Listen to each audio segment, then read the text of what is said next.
It was 4:11 p.m. on an ordinary spring afternoon in Newark, New Jersey. The federal courthouse buzzed with a quiet rhythm of justice coming to an end. A 53-year-old man in a tailored gray suit walked out of the courtroom unshackled, unguarded, and seemingly composed. Just 90 minutes earlier, Greco had been convicted on every count: wire fraud, securities fraud, and money laundering. He masterminded a sophisticated scheme that stole nearly $470 million from trusting investors across the country. The judge's gavel had fallen hard.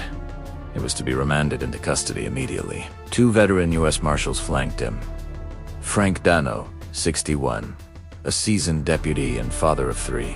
He was only months away from retirement, dreaming of sunny days in Florida. And Karen Lou, 34, a sharp, dedicated 7-year veteran known for her calm under pressure. They escorted him down the corridor toward a secure underground transport bay where a white van waited. To everyone present, this was just another routine prisoner movement, the kind the marshals had executed hundreds of times before, without the slightest trouble. Inside the descending elevator, the air felt still. Greco suddenly stopped, turned to the older marshal, and spoke in a voice that was eerily calm and almost polite. "I'm sorry."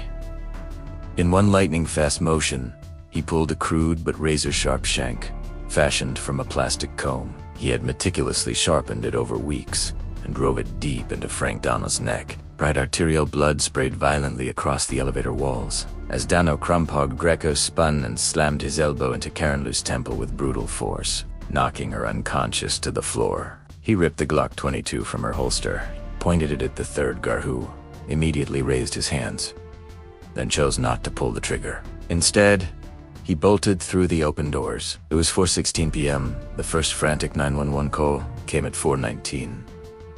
By 4:24, paramedics rushed into the blood-soaked transport bay.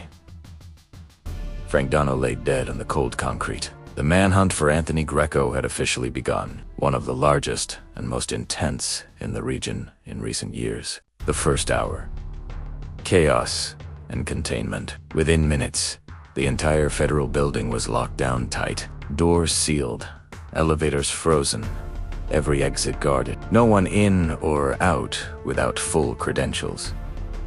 The transport bay was transformed into a sealed homicide scene. Federal agents sprinted to Pennsylvania Station while Newark police flooded Broad Street, stopping pedestrians and showing Greco's photo on their phones. Every camera at the station was pulled up live at the New Jersey State Police Intelligence Center. Yet by 5:15 p.m., 1 hour after the escape, there was still no sighting. Anthony Greco had vanished into Newark's sprawling streets, a dense, complicated city of 300,000 souls, filled with alleys, shadows, and hiding places completely off the radar. T-second. Or building the net. Command quickly shifted to the U.S. Marshals' elite Eastern District Violent Fugitive Task Force in Brooklyn, a battle-hardened unit that had successfully hunted thousands of fugitives.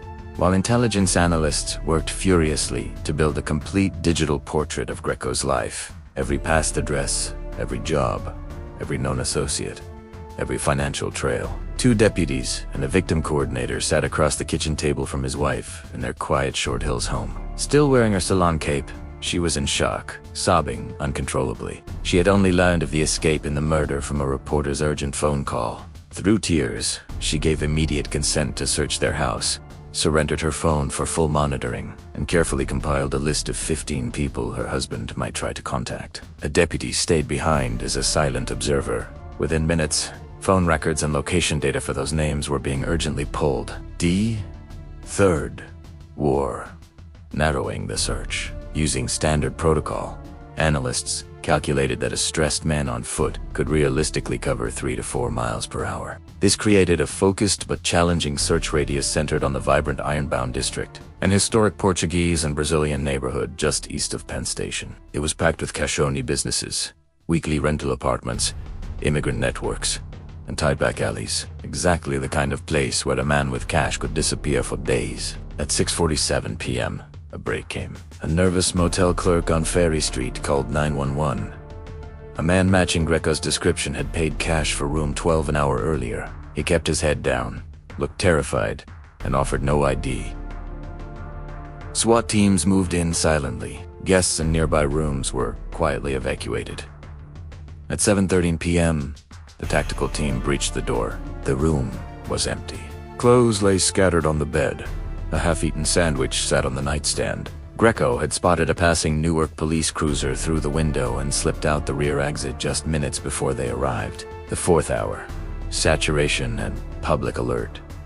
The near miss was both frustrating and valuable. It confirmed Greco was still hiding in the Ironbound. He had cash in hand, and even the sight of a single patrol car was enough to send him running.